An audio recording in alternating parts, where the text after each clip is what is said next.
Olá meninos, tudo bem? Professor Thiago mais uma vez. Que saudade nono ano, que saudade. Mas jazinho estaremos juntos, né? Por enquanto vamos ficar assim, vocês aí, eu aqui, e a gente vai dando continuidade. Bom, hoje, nessa videoaula de hoje, nós estaremos falando sobre um tema delicado, um tema que causa um desejo em descoberta, né, em saber mais, mas também quando a gente vai descobrindo, a gente vai tendo meio que uma tristeza, né, porque a gente descobre coisas terríveis, né, dentro que aconteceu, que o próprio homem, a gente quase que não imagina, né, que homens são capazes de fazer o que fizeram. Estou falando da Segunda Guerra Mundial.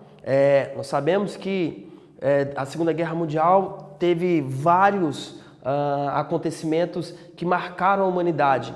As guerras, as bombas de Hiroshima e Nagasaki, o Holocausto, né, nazista contra os judeus lá na Europa. Então, o ataque, né, dos japoneses kamikazes à base aeronaval de Pearl Harbor no Havaí.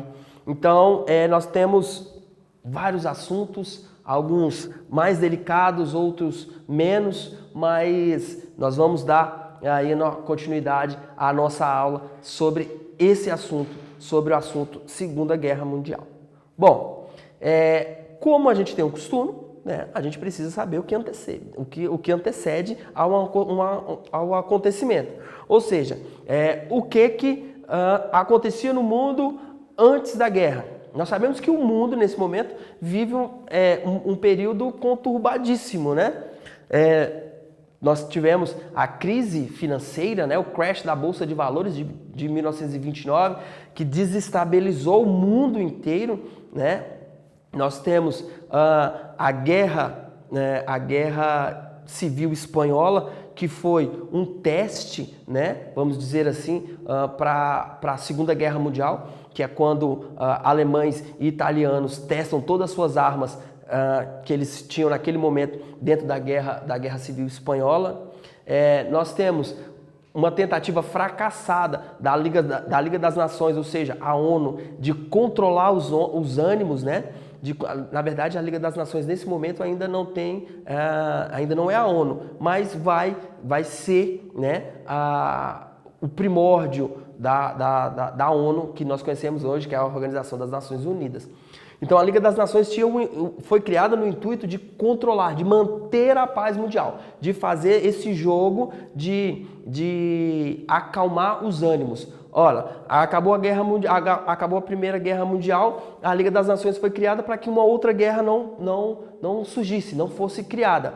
Não funcionou. Sabemos que lá em 1939 a Segunda Guerra Mundial aconteceu. Então a Liga das Nações não teve, né, tanta relevância nesse momento. Bom, esse aí são os antecedentes para nós entendermos como que a guerra se iniciou. Tá, mas como que a guerra iniciou, professor? Bom, sabemos que o mundo nesse momento é um mundo totalitário, de regimes totalitários. Stalin na União Soviética, Hitler na Alemanha, Mussolini na Itália, Franco na França, na Espanha. Então, o mundo está na mão desses homens com um poder nacionalista muito grande de persuasão. Então, eles conseguiam fazer com que as pessoas compreendessem ou pensassem que eles estavam certos através desse pensamento nacionalista. Estou fazendo isso pelo nosso país, é porque eu amo o nosso país, tá? Estrangeiro aqui não vai ter vez.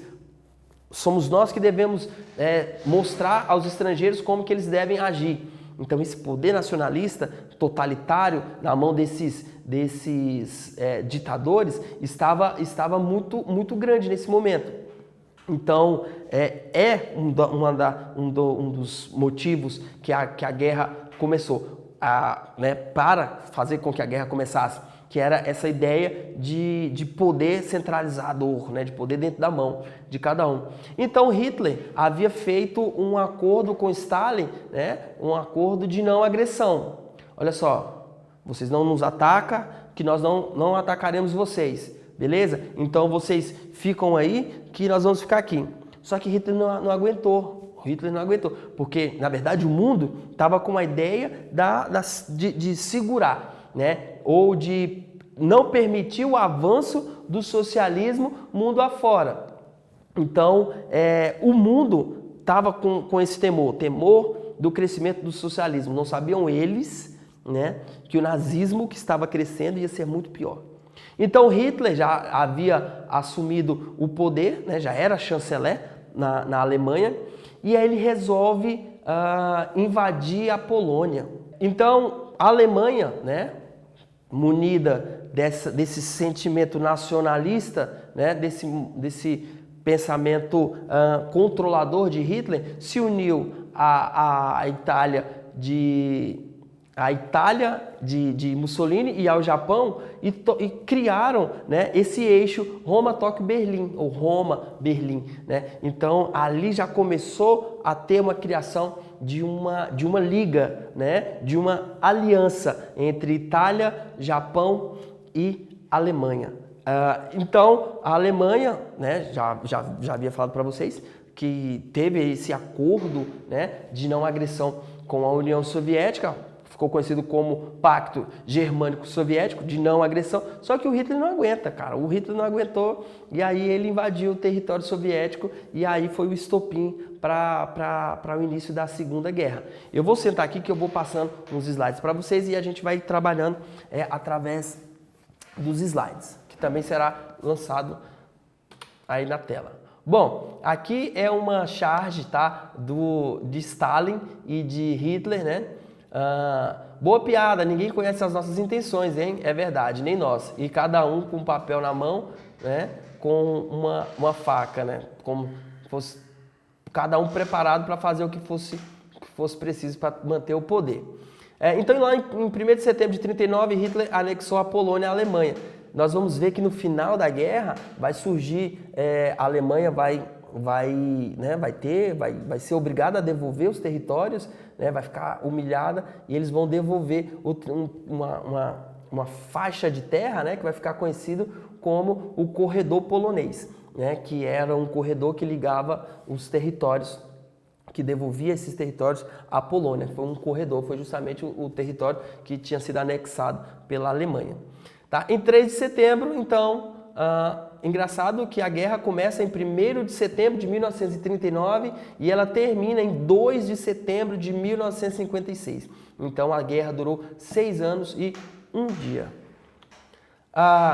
Países do eixo, ou seja, aquele eixo que eu havia falado para vocês que era a primeira aliança, né? Alemanha, Itália e Japão, né? Inglaterra e França, nesse momento, eram os inimigos mortais. Por quê? Porque nós sabemos que tanto a Inglaterra, né, que tinha pensamentos expansionistas, comerciais, era inimigo da Alemanha, tanto a França, que já era inimigo de outrora. Engraçado que na história nós sabemos que Inglaterra e França são inimigos há séculos, né? Quem lembra aí da Guerra dos 100 Anos?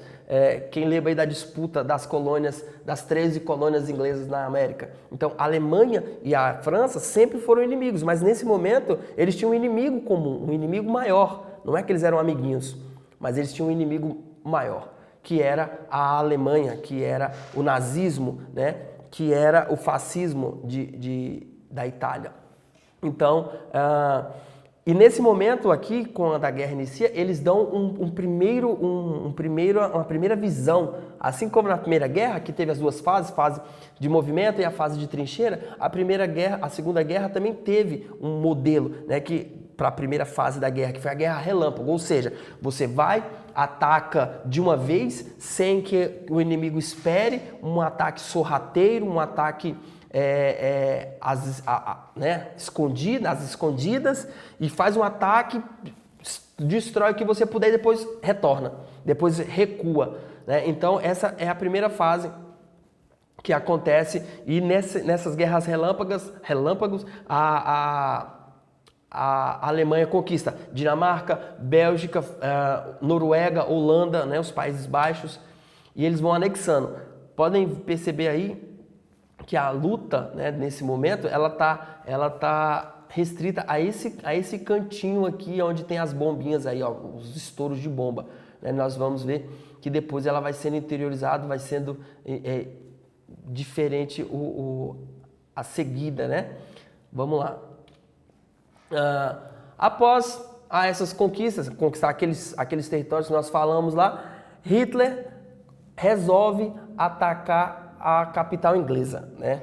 Londres e outras cidades. Só que ele não contava, né, que lá tinha o Churchill, né? O Churchill vai ser a grande pedra no sapato de Hitler, né? Porque Churchill ele era um líder, né? Um líder muito duro, né? Não com o seu povo, mas com quem desejava causar dano ao seu povo. Então ele era muito inteligente, ele era muito sagaz, então ele estava sempre preparado, né? Sempre era aquele tipo de pessoa que está sempre desconfiada, então ele sempre tinha uma resposta, um contra-ataque para qualquer ação, e foi assim que ele fez, tá? Então Hitler passou meses fazendo ataques aéreos a Londres, né, com o intuito de fazer com que os ingleses se rendessem, e isso nunca aconteceu. Olha aí só, outro mapa, o aumento, né? Olha só, antes era só nesse cantinho aqui, né? Nessa parte aqui da Grã-Bretanha, tal, né? Na Suécia, agora já interiorizou, né? Agora já está na União Soviética, já está aqui na Alemanha, na Itália, então já foi ganhando, na Polônia, já foi ganhando mais território. Então podem ver que a guerra estava aumentando. Enquanto isso, no Oriente, né? A gente sabe que o eixo era Inglaterra, era Japão, Itália e Alemanha. Ora, então o Japão tem que fazer alguma coisa. Então o Japão estava fazendo, né? O Japão já tinha ocupado a Indochina, né? Que é um território independente da China. Foi invadido, era um local extremamente estratégico para a China, né? Principalmente da parte militar. E o Japão tomou conta. Lembrando que o Japão é um arquipélago, é um amontoado de ilhotas, né? Com um espaço muito pequeno, e ele foi anexando. Por quê? Porque ele queria aumentar o seu território. Então essa guerra é uma guerra expansionista também. Então, em dezembro de 1941, os japoneses atacam a base aérea, a base aeronaval dos Estados Unidos, lá no Havaí, né, que tinha o nome de Pearl Harbor. Foi o grande erro dos japoneses. Por quê? Porque até então os Estados Unidos estavam sossegados na deles, voltando a ganhar dinheiro com a guerra, assim como eles fizeram na primeira grande guerra. Ganhando dinheiro, vendendo armamento, vendendo estratégia, vendendo bens de consumo primário, vendendo matéria-prima, e estavam na deles. Só que aí os Estados Unidos assim estavam na dele, mas estava vigiando o Japão, né, com essa anexação dos territórios, principalmente lá da Indochina. Então, quando o Japão ataca a base aérea dos Estados Unidos lá em Pearl Harbor, no Havaí, os Estados Unidos declaram guerra e os Estados Unidos entram para a guerra. Nós vamos ver que logo essa guerra vai se resolver, né? Quando os Estados Unidos entram na guerra, tudo muda, né? O panorama da guerra vai mudar.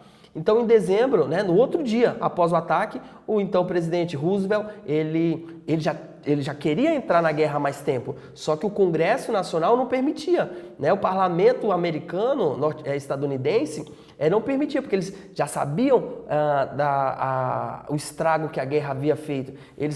Mesmo a guerra tendo gerado grande lucro para os Estados Unidos na primeira guerra, eles perceberam que depois, né, da guerra teve a crise de 29 e houve uma dificuldade muito grande para os Estados Unidos se restabelecer.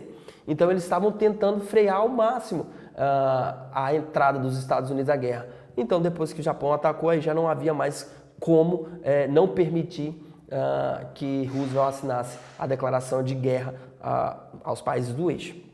Então, enquanto isso, o Japão continuava crescendo.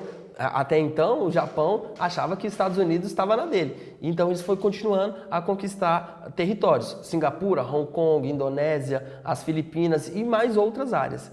Nesse momento, há o surgimento da outra aliança, né? Que é os aliados, né? Os países do eixo e os países aliados. São duas alianças. Como na Primeira Guerra, teve a Tríplice Entente e a Tríplice Aliança, dois grupos, né, que lutaram entre si. Aqui na Primeira Guerra também houve. Aqui, Alemanha, Itália e Japão eram os países do eixo, e os países aliados, Grã-Bretanha ou a Inglaterra, a França, os Estados Unidos e a União Soviética. Lutaram juntos para dar fim à guerra. Nós vamos ver que quando acaba a guerra, há o início da Guerra Fria entre Estados Unidos e União Soviética. Ora, professor, os caras eram aliados na Primeira Guerra e acaba a Segunda Guerra, eram aliados na Segunda Guerra, acaba a Segunda Guerra e eles começam uma outra guerra?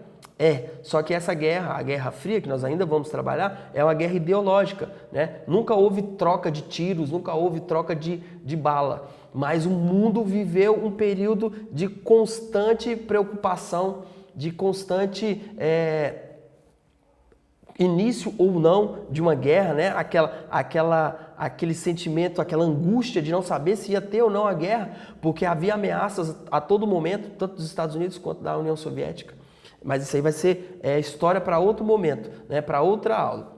Tá? Então não se esqueçam disso, que isso aqui é algo muito importante, né? Cai sempre em prova os países do eixo, os países aliados. Então tenham isso em mente. Lembra quando o professor fala que cai em prova? Cai mesmo. Então, a Alemanha resolve invadir a União Soviética. Gente, prestem atenção. Hitler, ele tinha o pensamento de conquistar territórios, né? Então, ele queria anexar ao território alemão e tornar a Alemanha um grande império a qualquer custo. E ele foi conquistando territórios, ele foi conquistando. Só que ele resolveu invadir a Rússia. Em um momento não muito bom. Era inverno, né? Então fazia muito frio e Hitler invade o território. E vai ter a Batalha de Stalingrado, né? Que foi o início do fim de Hitler. Porque o seu exército foi devastado, vários soldados morreram, então, desculpa, houve uma diminuição muito grande do exército, do quantitativo do exército alemão naquele momento. Então, ele não esperava, né, esse contra-ataque, essa tática dos russos, né, que fazia parte da União Soviética naquele momento, contra ele. Então, o que Hitler tentou? Ele chega primeiro em Leningrado, que era a cidade que tinha nome em homenagem a Lenin, né? E também ocupou um pedaço da Ucrânia. Mas aí ele tentou entrar em Moscou, só que aí nós vamos ter lá a batalha, né, que vai ficar conhecido como a Batalha Barbarossa, né, que é a invasão, né, dos alemães à grande mãe Rússia. Olha só aí, essa era a operação que eu falei, a Operação Barbarossa, que é essa operação, né, a invasão do território russo, entrando pela Polônia, utilizando o corredor polonês, que depois teve que ser devolvido à Polônia. A Batalha de Stalingrado, né, que é quando a Rússia fecha, ela organiza, né, uma defesa muito forte, ela fecha o seu povo, a sua defesa, e além de contar com o frio, que era muito, Stalin convoca, assim como na Primeira Guerra, convoca o povo. Olha só, nós precisamos combater esse cara, nós não podemos permitir que Hitler subjugue o nosso povo também. Olha só o que eles estão fazendo com os judeus, né? Os judeus estavam sendo exterminados, então, durante o Holocausto. Então eles utilizam essa proteção natural, que era o frio, e também utilizando o seu próprio povo. A Alemanha muda, né, de ideia e não invade, porque eles queriam invadir, na verdade, Moscou, a capital, mas eles vão a Stalingrado. Então, houve bombardeio de aviões, os russos ainda muito marcados ainda pela Primeira Guerra, ainda utilizaram táticas e técnicas que foram utilizadas lá na Primeira Guerra, por exemplo, as trincheiras. Então eles ficavam entrincheirados e todos camuflados com um fardamento, com as roupas, o uniforme branco, para se esconder, né, na neve durante o frio, e conseguiram fazer grandes emboscadas e diminuir quase que em sua totalidade, o exército nazista naquele momento. Então, eles tinham, além do frio, fome, eles tinham sede, porque não tinham mais munição. Como é que faz uma guerra sem munição? Então, o exército de Hitler foi obrigado a se render. O dia D, que ficou conhecido como o dia que Stalingrado, que a Rússia derrota os alemães, porque assim, havia naquele momento uma interceptação de mensagens, Então, tudo que os países aliados conversavam, os países do eixo, principalmente a Alemanha, interceptava as mensagens, as mensagens eram decodificadas, mas eles conseguiam, recebiam essas mensagens, e então eles estavam sempre um passo à frente. Então, quando ia haver um ataque, os países do eixo já estavam preparados. Por quê? Porque eles interceptavam essas mensagens e assim eles conseguiam ter as informações naquele momento. Certo? Então aí eles deram o dia D, para não colocar o nome, para não dar o nome, para não explicar, porque caso houvesse interceptação, eles não teriam a informação necessária. Então, o exército dos aliados, porque a Normandia, que é um território francês, estava ocupado pelos alemães. Então, o dia D foi justamente a retomada da Normandia. Eles expulsam os alemães de lá e devolve o poder daquele território à França. Tá? Então, quando há a batalha de Stalingrado, o exército de Hitler, grande parte morreu e outra parte ficou aprisionado porque eles se entregaram aos russos, e Hitler agora, no desespero por falta de militares, ele começa a recrutar garotos entre 13 e 18 anos, meninos que jamais haviam pego em guerra, que jamais haviam lutado sequer, E ele começa a recrutar e coloca esses garotos na guerra, homens já com idade avançada, acima de 50 anos, que já tinham a saúde debilitada, participaram também, foram recrutados a participar da guerra, por conta da diminuição drástica do exército de Hitler. Quando eu disse que já era o início do fim, do nazismo, da guerra de Hitler, isso aí é mais um exemplo disso. Pronto, os países do eixo tiveram enfraquecimento, porque tinha a Alemanha como ponto principal, como o elo que liga, o elo entre esses países, Eu ia falar elo de ligação, mas elo de ligação é um pleonasmo, não pode. O elo, entre esses países, Alemanha, Itália e Japão, então ela era quem comandava tudo e está enfraquecida, então isso foi causando também um enfraquecimento e dentro da Itália, o povo começou a não admitir mais aquilo, porque o fascismo de Mussolini, ele já não era mais benéfico, já não trazia benefício mais para a população. Colocou a Itália em uma guerra sem precedentes, em uma guerra onde causou muita morte, muita destruição. Inclusive os brasileiros da FEB, os militares foram mandados justamente para lutar dentro do território italiano. Foram cerca de 25 mil brasileiros participar da guerra e tiveram de fato uma participação efetiva. O Brasil foi o único país da América Latina a enviar tropas para a Europa durante a guerra.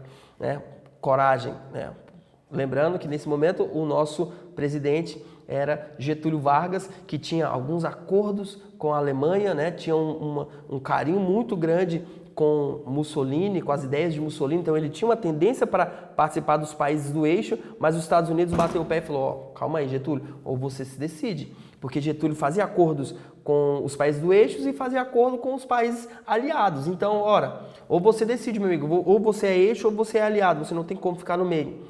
E naquele momento a Alemanha já estava em declínio, a Itália estava em declínio, Getúlio Vargas falou: vou ficar do lado de quem vai ganhar. Então ele acaba ficando do lado dos países aliados. Por isso que os nossos soldados foram mandados para a Itália para combater a Itália, que era um país do eixo. Participação dos brasileiros, né? Eu já falei um pouquinho aqui. E aí a derrota da Alemanha, né? Quando os aliados invadem Berlim, né? Hitler já não tinha mais o que fazer, Hitler já estava com o seu fim contado e ele, para não se entregar e não se demonstrar um derrotado, um perdedor, ele acaba tirando a própria vida, né? Ele se mata com um tiro e ali chega ao fim a guerra de Hitler, né? A guerra travada por Hitler. E a cidade, né? As cidades alemãs, principalmente Berlim, a capital, é tomada pelos aliados e eles são obrigados a se render. Posteriormente, os japoneses se rendem e é engraçado porque os japoneses não tinham se rendido ainda, eles continuavam com as ofensivas, né? E aí os Estados Unidos faz o ataque mais sórdido, né? O ataque mais vil que nós já tivemos contato no mundo, que foram as bombas de Hiroshima e Nagasaki. Por que, professor, que foi tão vil? Por que foi tão sorrateiro? Porque bomba atômica, ela não escolhe quem ela vai matar. Ela não escolhe matar somente os soldados. Ela não escolhe atingir somente um quartel-general. Ela mata crianças, ela mata mulheres, ela mata civis inocentes. Então, quando perguntaram aos líderes dos Estados Unidos por que eles fizeram esse ataque, a resposta foi que assim a guerra acabaria mais rápida. Então, é um momento triste da guerra e o momento em que os japoneses se renderam, né, após esse ataque, eles se rendem e a guerra estava mais próximo ao seu fim, aonde muitas pessoas morreram no Japão, né? E outras tantas ficaram mutiladas, né, com sequelas para uma vida inteira. Bom, é isso. Por hoje, nós vamos ficar por aqui com a Segunda Guerra. Depois nós retornaremos com o assunto, fazendo exercícios, tratando de outros assuntos mais específicos. Mas por hoje esse aí é um resumão geral da nossa Segunda Guerra Mundial. Se tiverem dúvidas, questionamentos, algum tipo de, como que eu posso falar, de indicação, de conteúdo para que a gente possa falar, alguma sugestão, né? Mandem lá no meu e-mail que está no rodapé, na descrição do vídeo, tá bom? Que o professor, assim que possível, vai respondendo, vai dando uma satisfaçãozinha para vocês lá. Beijo, tchau, se cuidem. Até logo, nono ano.